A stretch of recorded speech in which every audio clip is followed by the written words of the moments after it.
During a car crash 3 years ago, I shielded my boyfriend, Ethan, and my best friend, Vivian.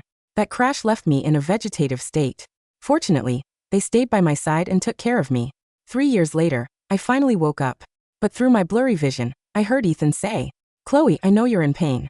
Letting go might be the best thing for you." I opened my eyes in disbelief. He was actually pulling the oxygen mask off my face. Before I could even make a sound, the door pushed open. My dad walked in. "Ethan, aren't you and Vivian supposed to get your marriage license at City Hall today? Leave Chloe to me." I never expected that after fighting through the darkness for 3 years, surviving on pure willpower, the reward waiting for me would be everyone wanting me dead. "Chloe, you're awake." Ethan's hand trembled violently as he pulled away from my face. That was when I noticed Vivian and my parents were also in the room. So they had all agreed to give up on me? After a 3-year coma, every inch of my body ached with unspeakable pain, but none of it compared to the agony in my heart right now. I opened my mouth, but my throat was so dry I couldn't make a sound. Vivian grabbed my hands, her own shaking violently. Then she let go and slapped herself hard across the face. "Chloe, I'm so sorry. Ethan and we got together. We thought you. Thought I would never wake up, right? Chloe, don't blame Vivian. I was the one who fell in love first. I confessed to her. She didn't want to accept it at first. If you want to blame someone, blame me." Ethan gently touched Vivian's cheek, his voice filled with protective tenderness. "Enough, Chloe. Can you stop making a scene?" My mom stepped in, shielding the two of them like a protective lioness. "If Ethan and Vivian hadn't taken care of you these past 3 years, you'd be dead by now. For your sake, one of them went to medical school for neurology, and the other became a physical therapist. I gave them my blessing to be together."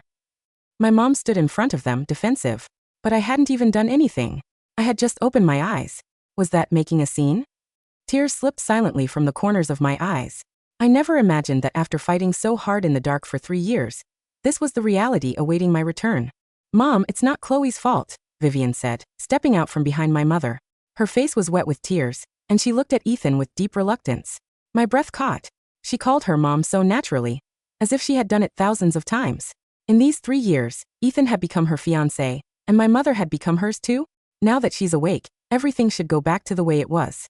"I'm sorry, Ethan. You should marry Chloe. I'm stepping down." Her voice was choked and slow. Even I felt a pang of pity listening to her. "No, I don't agree. Vivian, you're the one I love now." Ethan refused instantly. He grabbed Vivian's wrist, refusing to let go, his eyes turning red. Vivian fell to her knees in front of him. "Please, Ethan. We already owe Chloe too much. If it weren't for us, she wouldn't have ended up in a coma. Just marry her." Ethan looked at me, tears in his eyes, as if he were making the most heartbreaking sacrifice of his life. "Fine. I'll marry her." They decided everything among themselves. Not a single person asked me what I wanted. My heart felt completely numb.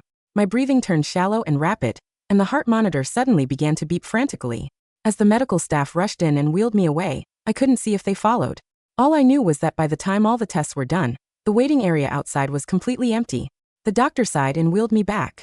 Outside my room, just as she was about to open the door, we heard my parents' voices from inside. Why did Chloe have to wake up now?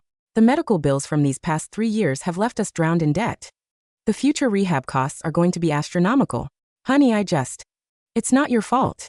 My dad seemed to be comforting my mom, or maybe himself. After a long silence, he spoke again. Why couldn't she have just passed away peacefully? It would have been better for everyone. The doctor's hand froze on the doorknob. She looked at me with deep sympathy. A suffocating feeling choked my throat. My chest heaved, but I couldn't catch my breath. "Is rehab really that expensive?" I whispered. She looked at me gently. "I actually have a slot for an experimental clinical trial for coma recovery. It's in the UK. The technology is still in its early stages, but it's completely free. Do you want to go?" A long time later, the doctor pushed the door open. My parents, faces stained with tears, were still comforting Vivian. "Vivian, dear, we know you have a good heart. But Chloe is in no state to be a proper wife to Ethan anyway. I'll talk to her. You and Ethan should still go get your marriage license." The sound of the door opening interrupted them. Ethan instinctively walked toward me, but he hesitated when he passed Vivian. Only after she nodded did he take over my wheelchair from the nurse. "Chloe, your parents didn't mean it that way. Don't worry, I will still marry you." His knuckles turned white from gripping the wheelchair. I could tell how much force he was using. "No need." I started to speak slowly, but Vivian cut me off. She threw herself onto her knees in front of me. She looked just as beautiful as she did 3 years ago, only more mature and alluring now. Meanwhile, my reflection in the window was skeletal, sallow, and practically dead. Chloe, I know I ruined everything. You don't have to reject him. I can really step aside. I just want your forgiveness. Please. We grew up together. After my parents passed away, you were the one who took care of me. I can't lose you. She wept against my knees. I looked up. Ethan was staring at me, his eyes cold and hard.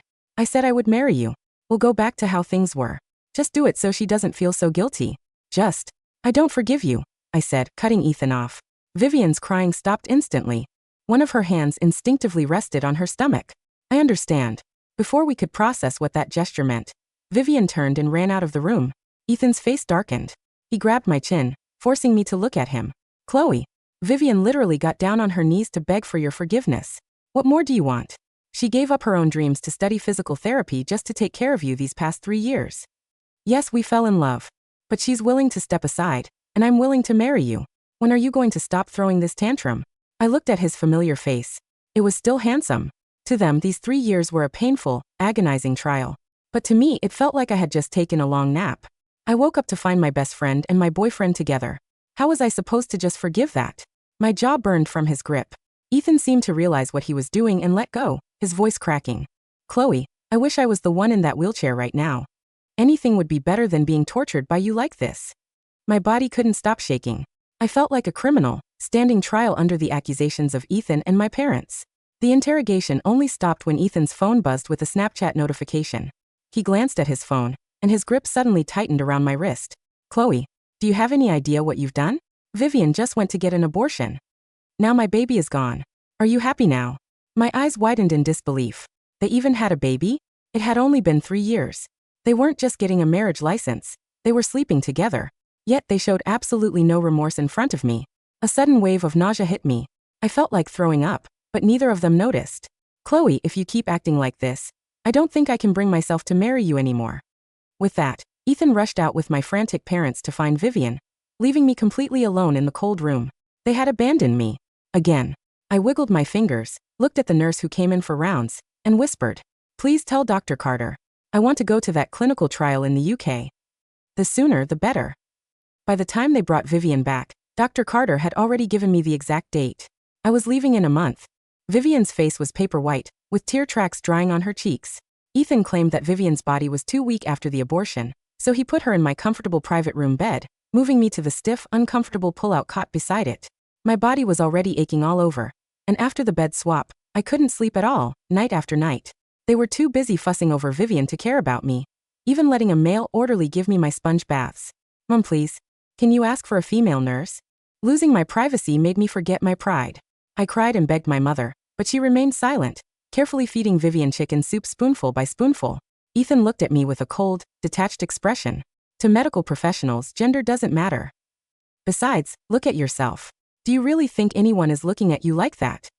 My body froze. I couldn't say another word.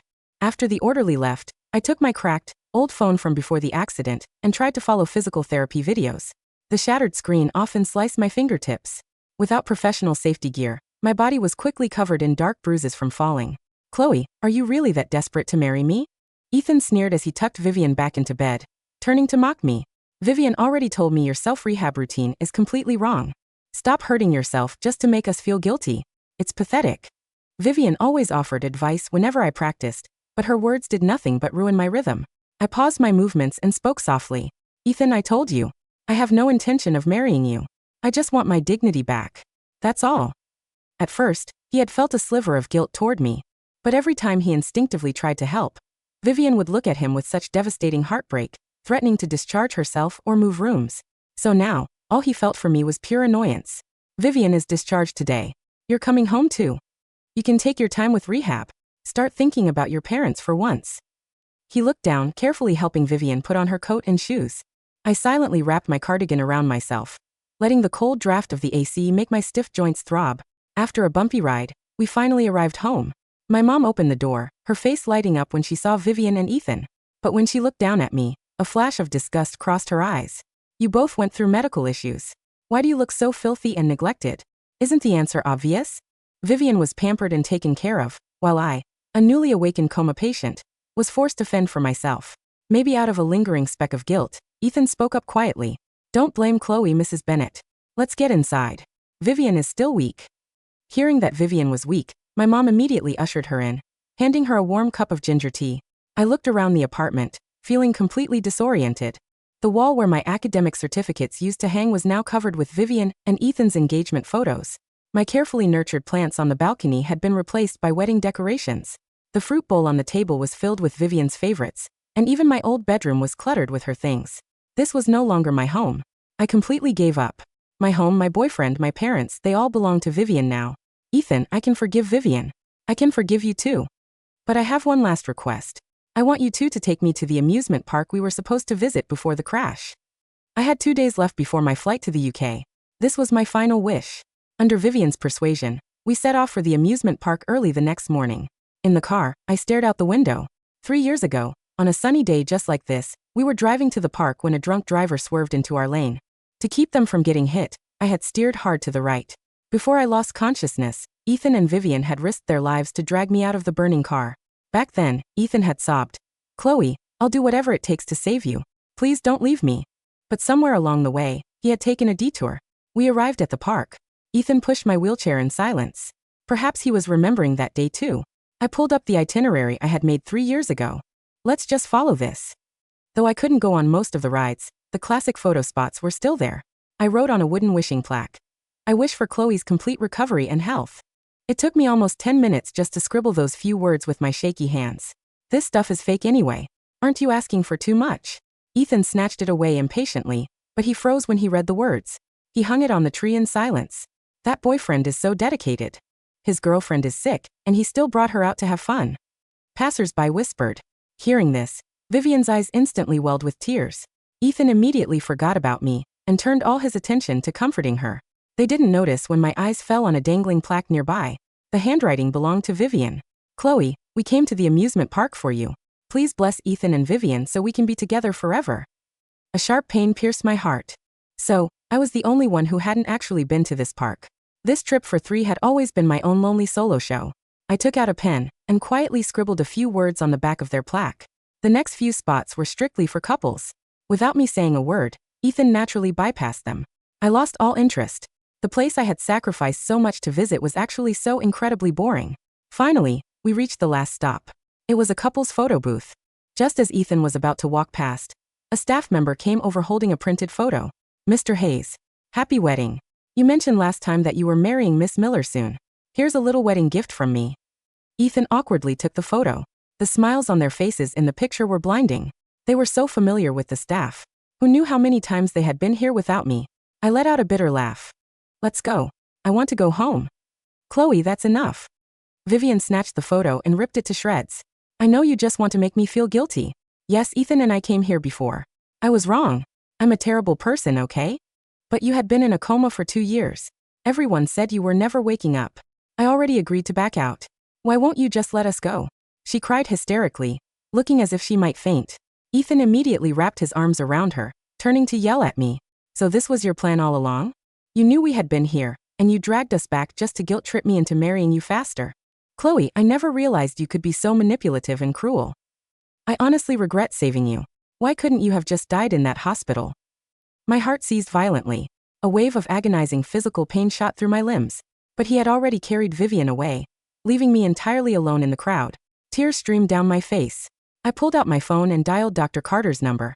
"Please send me to the UK." The late afternoon sun cast long, distorted shadows across the crowded thoroughfare of the amusement park. Laughter and the tinny, mechanical music of the carousel drifted through the air, but around my wheelchair, there was only an icy, suffocating vacuum. My fingers, stiff and trembling, barely managed to hold the phone against my ear. "Dr. Carter," I whispered, my voice breaking into a dry rattle. "I'm ready. Please come get me." On the other end of the line, Dr. Carter's voice was calm, steady, and devoid of the performative pity I had grown to despise. "Stay exactly where you are, Chloe. The private transport ambulance is 5 minutes away from the South Gate. We have all your clearance documents stamped by the British Medical Council. You don't need to go back to that house." "I don't have anything to pack anyway," I said, a bitter smile touching my chapped lips. "Nothing in that house belongs to me." 20 minutes later, 2 paramedics in navy blue uniforms gently lifted me from my wheelchair into the back of a state-of-the-art medical transport vehicle. Dr. Carter was waiting inside. She draped a thick, heated wool blanket over my shivering shoulders and handed me a cup of warm water. Your vital signs are dangerously depleted, Chloe, Dr. Carter said softly, checking the monitor strapped to my wrist. Your muscle atrophy is severe, and the physical stress of the last 2 weeks has pushed your nervous system to the brink of collapse. If you had stayed with them for another month, the damage to your motor cortex would have been permanent. I leaned my head against the cushioned headrest, staring out the tinted window, as the amusement park shrank into the distance. On the backseat console lay my cracked, blood-stained phone and the brass key to my parents' apartment. Dr. Carter, I said quietly. Yes. Throw them out the window. Dr. Carter looked at the phone, then at the key. Without asking a single question, she picked them both up, rolled down the window by 2 inches, and tossed them into the drainage ditch along the expressway. The sharp clatter of metal hitting asphalt was drowned out by the roar of the engine. At 10 p.m. that night, an air ambulance charter took off from the private tarmac of the international airport, ascending into the thick blanket of storm clouds, heading west toward London. Back at the Bennett residence, the clock ticked past midnight. The living room was warm, smelling of braised beef and fresh lilies. Vivian was curled up on the plush Italian leather sofa, wearing a silk robe that Ethan had bought for my 22nd birthday. Her eyes were red from crying, a bowl of hot herbal broth resting in her hands. Ethan, what if Chloe doesn't come home? Vivian murmured, her voice trembling with delicate fragility. It's freezing outside. What if she gets lost? Ethan sat at the dining table, rubbing his temples with an irritated sigh. She has money in her account, Ethan said coldly, though his eyes kept darting toward the front door. She's just throwing another tantrum to get our attention. She wants us to panic, scour the streets, and beg her to come back so she can play the martyr. My mother walked out of the kitchen with a plate of fresh fruit, setting it in front of Vivian. Don't worry about her, Vivian, my mother scoffed, her lip curling with disdain. That ungrateful girl has always been stubborn. When she gets hungry and cold, she'll crawl back on her own. She can't even walk 3 steps without holding onto a wall. Where else could she possibly go? I just feel so guilty. Vivian sniffled, burying her face in Ethan's shoulder. If I hadn't lost our baby, if I hadn't broken down at the photo booth, she wouldn't have run off. It wasn't your fault, Ethan said, his voice tightening as he wrapped an arm around her waist. Chloe has become completely venomous. She dragged us to that park specifically to humiliate you. Tomorrow morning, we are going to City Hall to file our marriage license. I am done letting her hold our lives hostage. The next morning, Ethan and Vivian dressed in coordinated ivory designer suits, ready to head to the registry office. Before leaving, Ethan decided to stop by the municipal hospital to pick up the remainder of Chloe's medical discharge records for their insurance cancellation. When Ethan walked into the neurology department, Dr. Carter's office was completely cleared out. A replacement administrator was sitting at the desk, sorting through archived files. Excuse me, Ethan said, tapping the glass counter. I'm Dr. Ethan Hayes. I need the discharge summary and transfer waiver for Chloe Bennett. The administrator glanced up, adjusted his spectacles, and pulled a sealed black folder from the filing cabinet. Mr. Hayes, the administrator said in a formal, detached tone. Miss Chloe Bennett has formally executed a permanent severance of medical guardianship and power of attorney. Her medical records have been placed under international clinical non-disclosure. Ethan froze. What are you talking about? I am her primary caregiver. Her parents signed the guardianship papers. Her parents signed a waiver relinquishing state-funded rehabilitation rights. 3 days after she woke up, the clerk replied, sliding a photocopy across the counter. Miss Bennett was legally classified as an independent adult of sound mind. As of yesterday, she has been transferred out of this country under the auspices of an international clinical research grant. Ethan's heart gave a strange, violent lurch. Transferred where? Which country? That information is sealed under HIPAA and international patient privacy protocols, the administrator said coldly. You have no legal standing to inquire. Ethan stumbled out of the hospital lobby, the morning sunlight blinding his eyes. A sudden, suffocating panic clawed at his throat. He pulled out his phone and dialed my number. The number you have dialed is currently out of service or has been disconnected. He dialed his mother-in-law. Mrs. Bennett. Did Chloe come home last night? No, my mother answered carelessly over the phone. She probably checked into some cheap motel with the emergency cash we left in her drawer. Don't let her ruin your wedding day, Ethan. Just go to City Hall. Ethan hung up.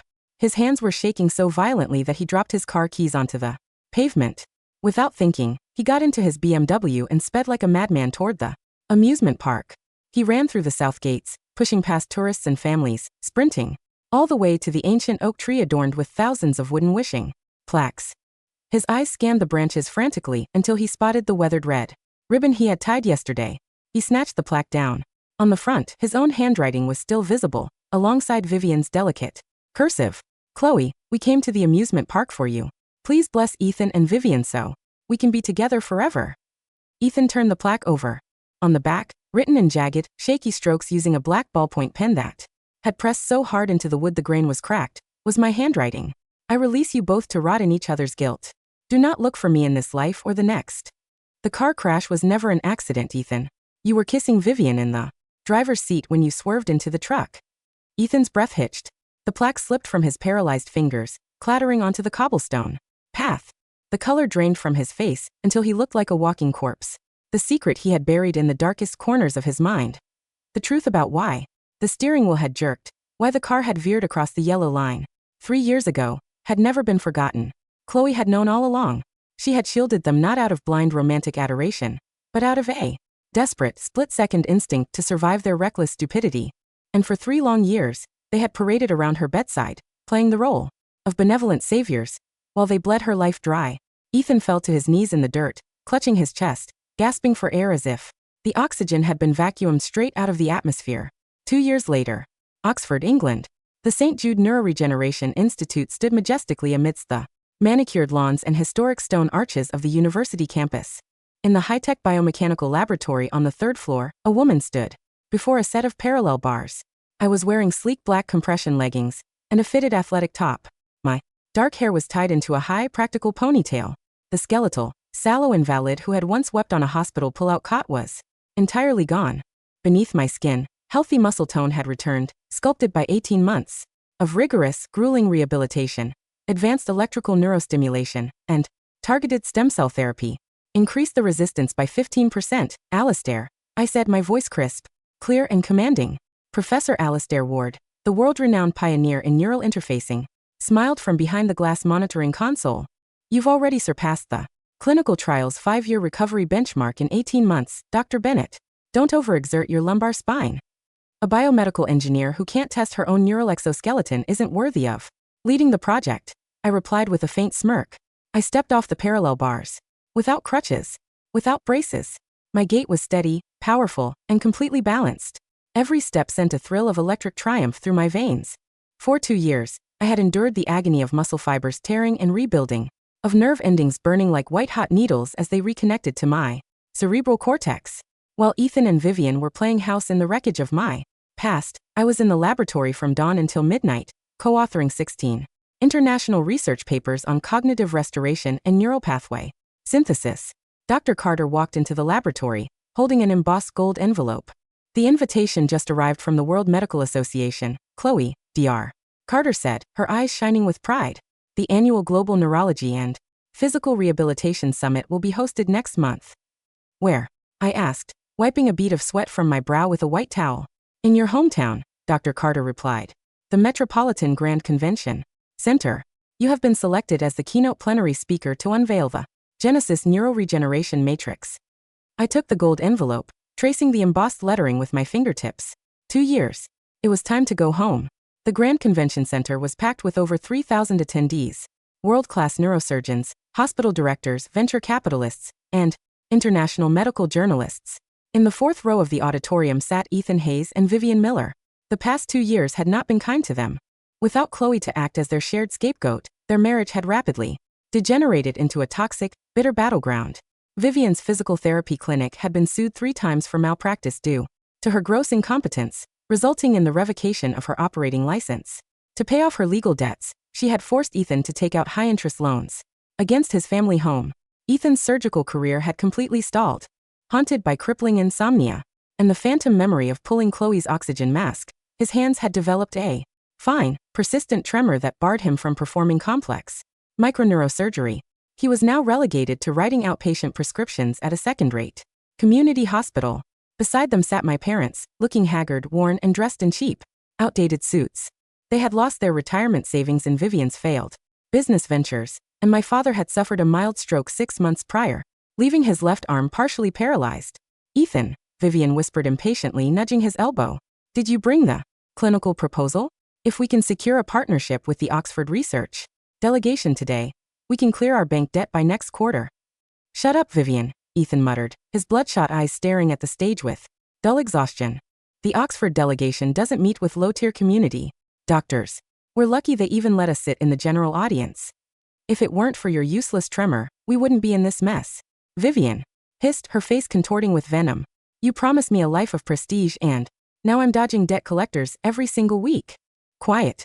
The plenary session is starting. My mother snapped from the next seat, fanning herself with a brochure. The lights in the cavernous hall dimmed. The president of the International Neurological Society stepped up to the podium, his voice booming across the state-of-the-art sound system. Distinguished colleagues, honored guests.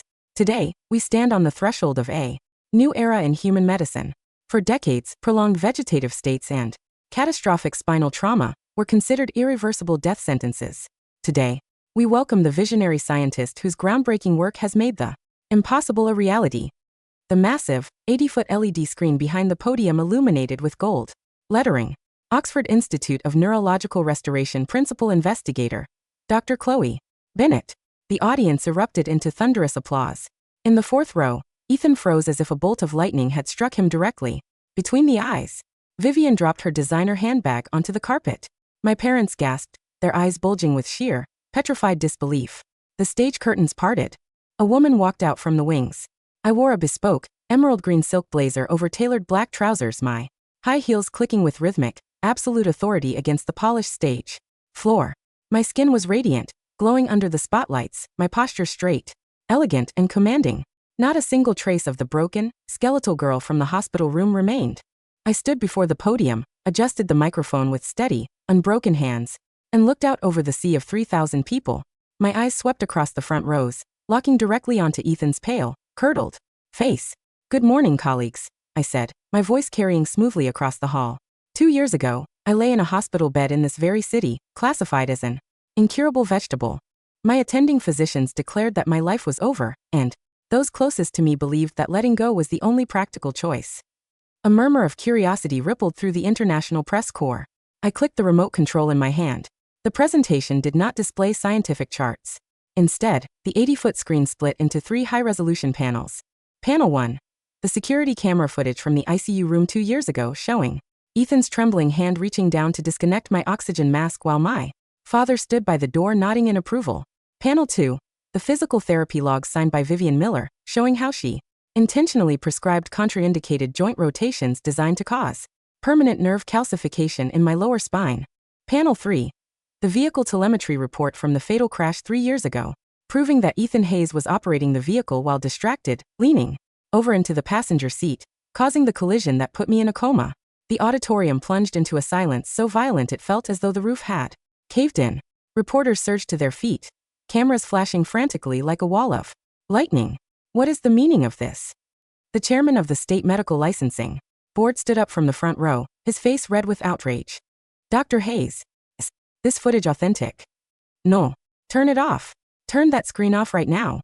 Vivian shrieked, jumping from her seat in the fourth row, her voice cracking into a high, hysterical screech. She's an imposter. She fabricated the data. Security, arrest her. Chloe, my mother wailed, scrambling into the aisle, trying to reach the stage. Stairs. Chloe, baby. It's Mom. How could you do this to your own family in public? We took care of you for 3 years. You ungrateful monster. 2 private security guards from the British consulate stepped forward, intercepting my mother and pinning her arms behind her back with mechanical efficiency. Ethan didn't move. He sat in his chair, his eyes wide, his jaw slack, staring up at the towering screen where his own face was caught in the act of attempted murder.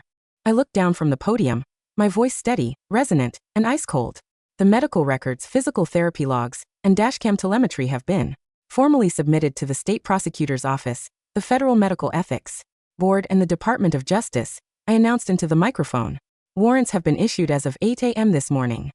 At that exact moment, the heavy oak doors at the back of the auditorium burst open. A dozen uniformed police officers and federal marshals marched down the aisles, their handcuffs gleaming under the chandelier lights.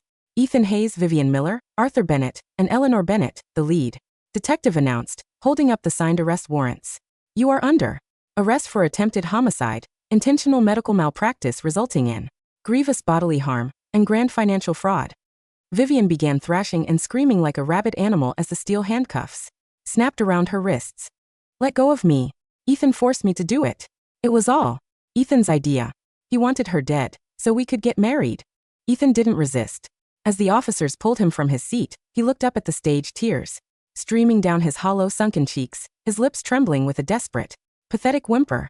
Chloe, please. Chloe. I didn't blink. I didn't turn away.